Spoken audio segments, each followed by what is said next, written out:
Hello students, let's discuss some important questions from the fundamental unit of life, of class 9.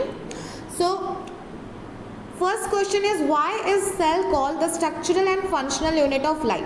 Cell को हम structural and functional unit of life क्यों बोलते हैं? Cell को structural unit क्यों कहा जाता है? क्योंकि जितने भी ऑर्गेनिजम्स है, all the organisms are made up of cell. And what is the reason behind of being called cell the functional unit of life? Cell जो होता है फंक्शनल यूनिट ऑफ लाइफ इसीलिए कहा जाता है because it perform some basic functions like respiration, obtaining nutrition, excretion और forming new proteins. So these are the characteristics of all living forms. Now, why cell is called structural and functional unit of life? I hope you all are clear. Now let's discuss question number 2. In question number 2, some diagrammatic representation of experiments are given below. So you have to identify the phenomenon that is responsible in D. आप जब D को देखोगे तो यहाँ पे जो particles of substances है it is fully intermixed हो गया है लिक्विड में. Okay, and this which phenomenon is responsible for this? Diffusion. What is diffusion? Diffusion is what? Movement of substances from the region of higher concentration to lower concentration. Next question, one of the important questions which also come in the exam.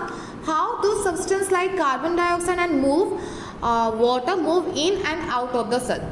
If we talk about carbon dioxide is what? Carbon dioxide is a gas. So carbon dioxide move in and out of the cell through diffusion process from the area of higher concentration to area of lower concentration.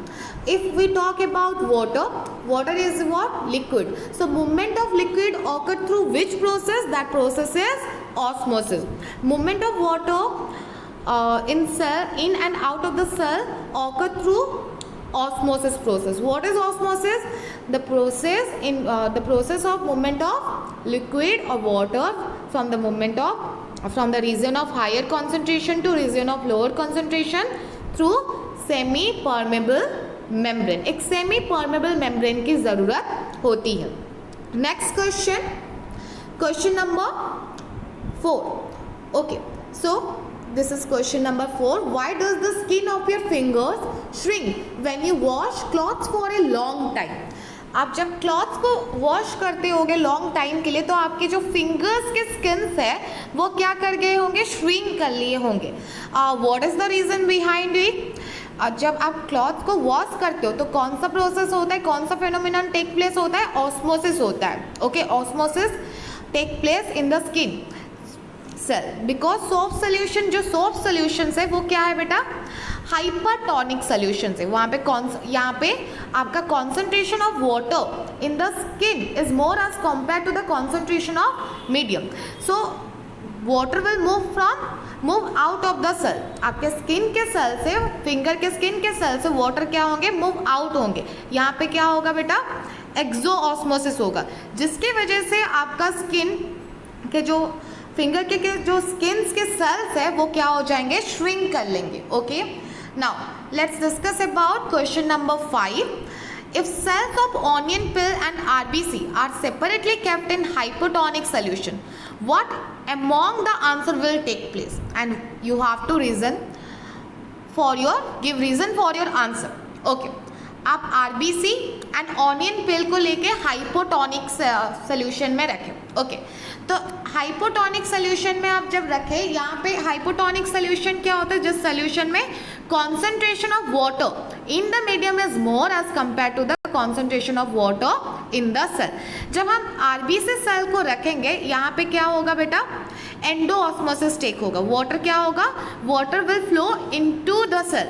Okay, तो water inside the cell जाएंगे और RBC इसके वजह से swell up हो जाएगा and burst easily हो जाएगा because RBC do not possess cell wall.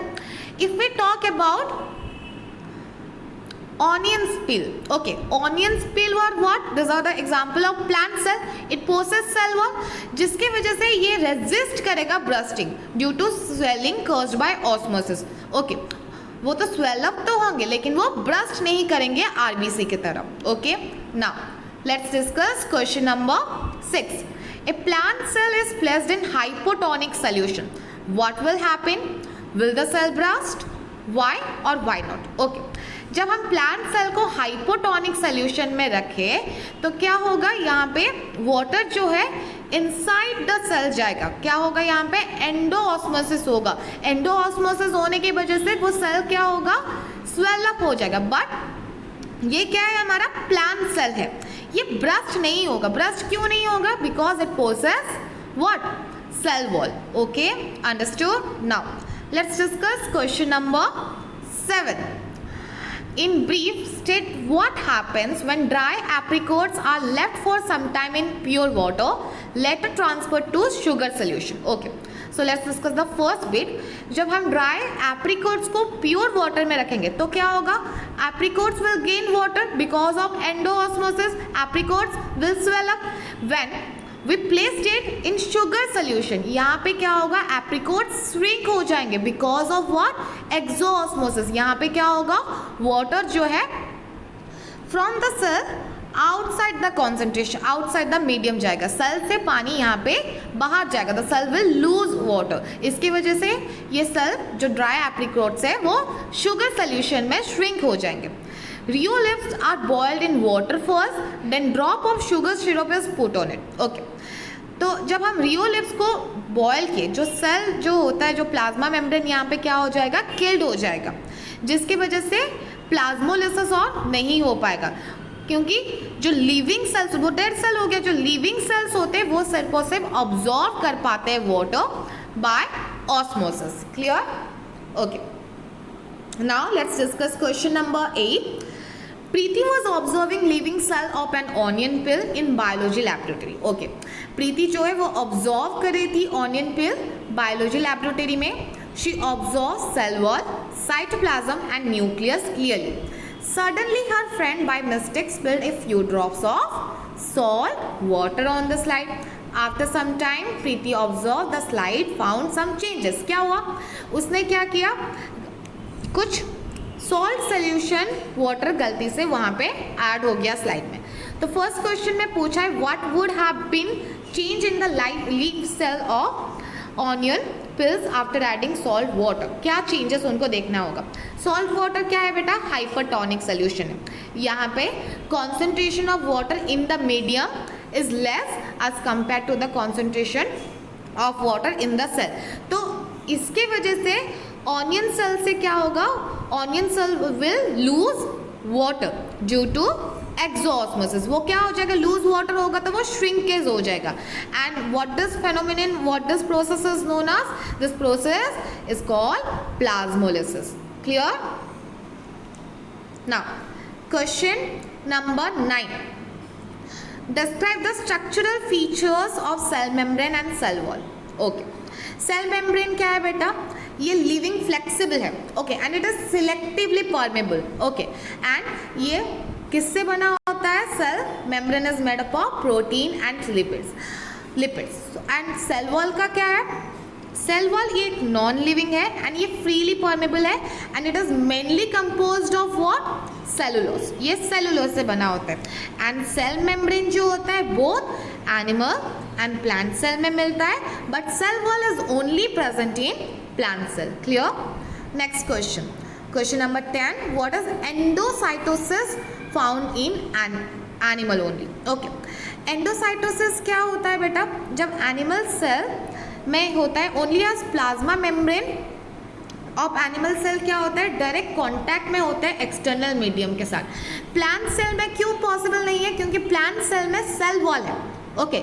Cell wall जो है वो प्लाज्मा मेम्ब्रेन के ओवर होता है, जिसकी वजह से वो डायरेक्ट कांटेक्ट में प्लाज्मा मेम्ब्रेन नहीं हो पाते हम किसके साथ? एक्सटर्नल मीडियम के साथ. डायरेक्ट कांटेक्ट में प्लाज्मा मेम्ब्रेन एक्सटर्नल मीडियम के साथ नहीं आ पाएंगे तो यहाँ पे एंडोसाइटोसिस होना पॉसिबल नहीं है. एंडोसाइटोसिस सिर्फ और सिर्फ किस में होता है?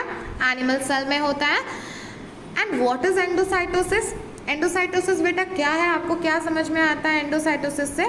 जिस प्रोसेस प्लाज्मा मेम्ब्रेन क्या है? फ्लेक्सिबल होता है. Due to flexibility of plasma membrane can engulf food particles or other substances from its external environment, and that process is known as endocytosis, and it is only found in animals only.